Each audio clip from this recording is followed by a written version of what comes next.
Well, good evening, people, and how are you tonight? This is News Night with Solo Man. Well, not really. I've only got one news item, and it's not even news. It's just more of the old gobbledygook. So here's a picture of a femon. Not a young one, it's an old one. But according to the media story, she's still got it. She's got abs and everything. And she's 64 years old. You know what they're doing, guys. They're trying to push that femons are ageless, and they're not. They have a very short window, and when it closes, that's it. The wall has hit this femon 3 or 4 times, but apparently, according to the media, this femon is still very sexy.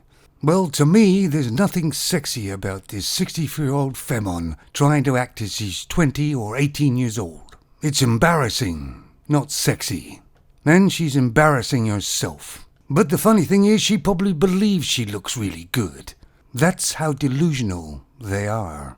You see, with femons, if they say it enough, it must come true.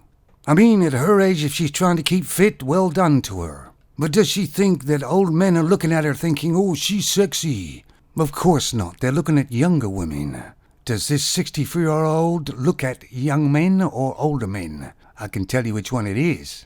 Unless the older man has plenty of money. So here's another picture of her, obviously in the gym. She seems to have an awful lot of hair for a 64-year-old, but it might be hers. But it does look like she may have had some face work done as well. I mean, I wonder what she looks like if you go out boozing one night and then wake up in the morning, like. And I don't know why some of these femons believe that the wall has forgot about them. And time and gravity has forgot about them too, because it hasn't. She's in fair shape for 64 years old, but she does look 64 years old. And of course, if you think about it, she's 64 years of old, but still using the same old one-pony trick. Thank God she didn't take her top off. Oh, and she's a grandmother. They love to say that, don't they? So you can imagine her daughter, right? Or even granddaughter. Come on, Nan. Put your teeth back in and your hair on. And take those glasses off. We're gonna make an OnlyFans video. So moving on to something a bit different. It's kind of funny that we're supposed to think certain things, not say certain things, to appease just about 2%, probably less, of the population. That's a bit odd, isn't it? But all of us men who are awake and aware know that femons are control freaks. They all are control freaks. For instance, my sisters, my nieces, every femon I've ever met has been a control freak. We've all been in a place, say, I don't know, a supermarket, a restaurant, and this femon comes in with her 3 brood kids, very young, and you can hear them coming, and this femon does nothing but yell orders at them all the time. Sit down, don't do that, move over there. Bossy as hell, isn't she? Of course, she's bossing these young children around. That's different, eh? But she tries it with grown-ups as well, don't they? They try to boss her husband around just the same way. And their long-term boyfriends. It's very condescending. Because she may know what's good for young children, but she has no idea what's for adults. And that's who they generally are with. And generally, if you look at their lives, they couldn't organize a piss-up in a brewery. And yet they're telling you what to do. Some companies have actually fired their diversity people. You know, the heads that come up with the ideas. Woke ideas. Have you noticed they're all femons? Because femons are pushing wokeness. Wokeness comes from femons. If you look at some of the wokeness rules they come out with, it always removes the masculinity in anything.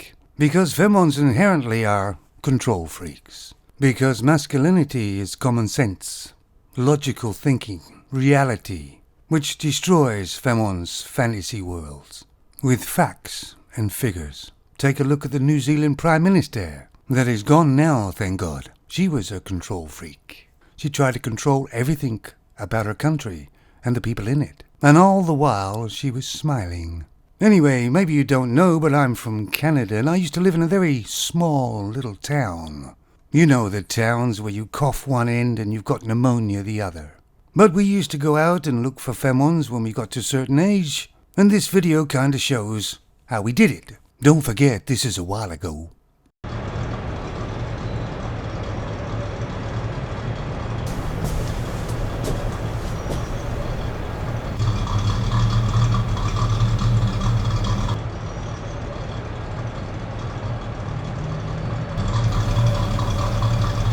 Ah, that's so pretty and nice. And reasonably priced too. Especially when it's only going to be used for one day.